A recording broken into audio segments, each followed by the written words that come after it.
Another day, another dead scientist. Now, we all know there's already been 55 dead bankers in the last year, and the number continues to rise with mysterious deaths. Guy shooting himself 7 times with a nail gun in the head. Do you believe he committed suicide? That's what they ruled. People found with their throats slit in the bathtub with the knife underneath them.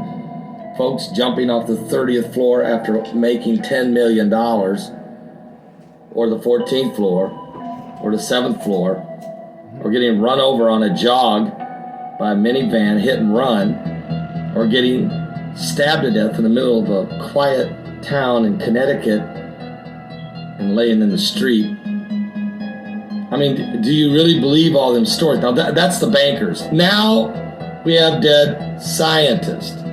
Matter of fact, Steve Quayle, who does a great job with a list of scientists, I'll put the link below, has an unbelievable report. But here's the news happening right now. I want to thank Nick of New York for this report. We have another NASA scientist that has died. This happened last Friday. That's his plane crashing in the streets of LA.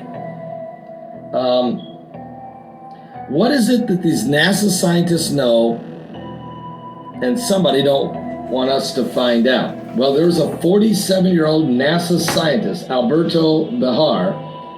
He helped to prove that there was water on Mars. This is the guy that helped prove that. According to a very sad Daily Mail story, his small plane crashed there in the streets of Los Angeles.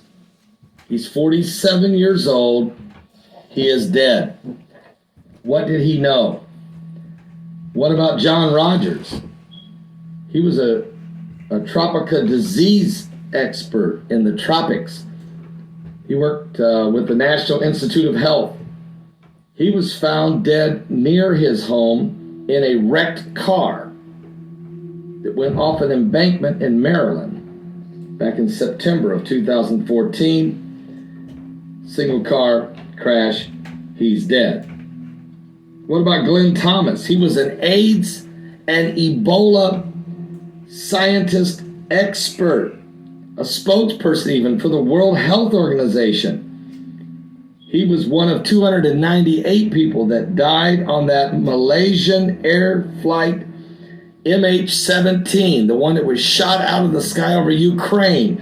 He was on that plane. What did he know that we are not going to find out? And then there was Mark Fury, age 59. He's a nuclear engineer, a renowned American engineer. He was found dead in his hotel room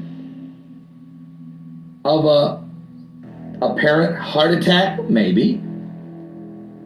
What did he know as a nuclear engineer? And then there was Professor Carol Armbruster, age 69, from the University Professor of Astronomy and Astrophysicist.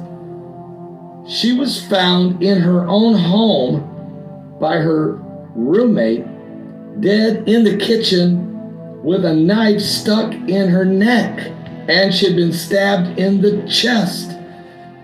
Are you serious? What? But wait, there's more. There's Anne Sarinsky, age 53. She pioneered cervical cancer vaccine. Remember her? Doctors are still lost. They can't explain what killed her in her Hampstead home this past August 2014. They don't know what was the cause of death for this brilliant researcher. And then there's Shane Todd, age 31. He had a PhD in electrical engineering. He was an expert. He was also found dead. He was very uncomfortable with the work he was doing for a Chinese company with a brand new, one-of-a-kind machine.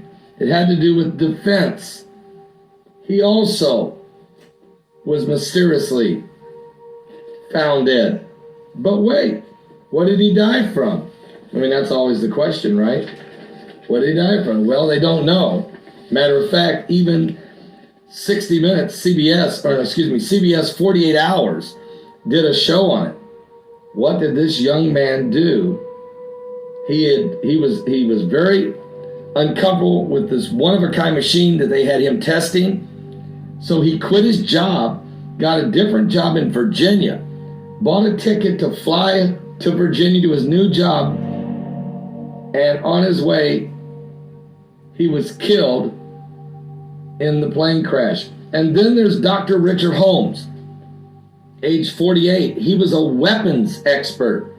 Dr. Holmes believed to have worked on the production of chemical protection suits for troops for the invasion of 1991. Are you serious? They say that he committed suicide.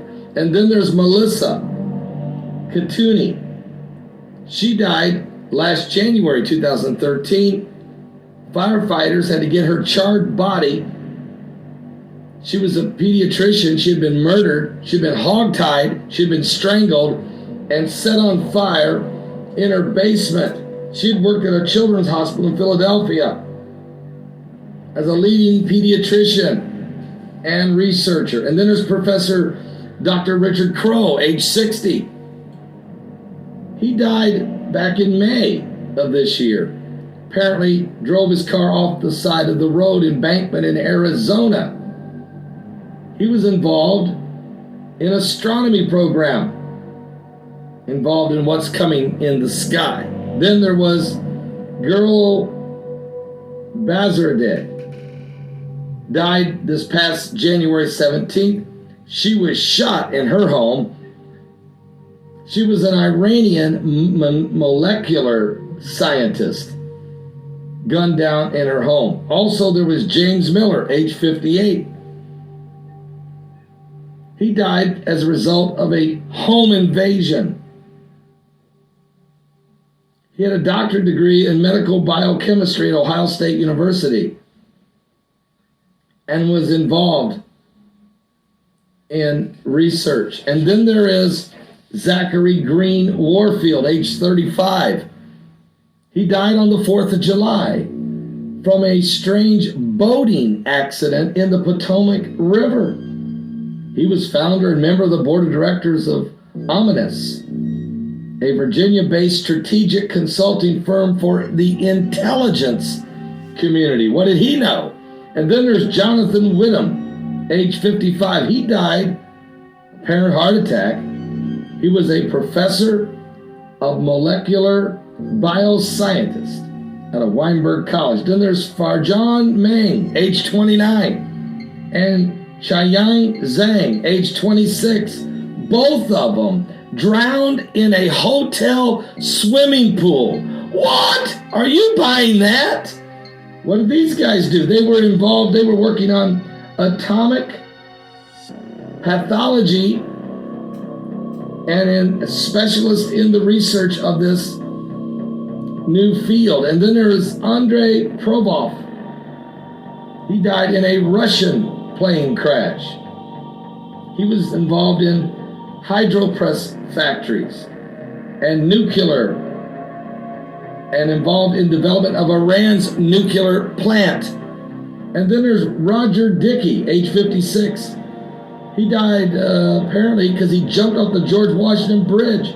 He's a nuclear engineer. What nuclear engineer do you know at age 56 goes out and jumps off the George Washington Bridge? Are you buying that one? Folks, that's just a sampling of the 74 dead scientists listed on the Steve Quayle website. This article sent to me by Nick from New York is just a sampling of what's taking place. What is it they know? What is coming upon the earth? Is it plagues? Is it weapons? Is there things in the heavens? Why are all the scientists dying and dying of unexplained or murderous or weird circumstances? We're just going to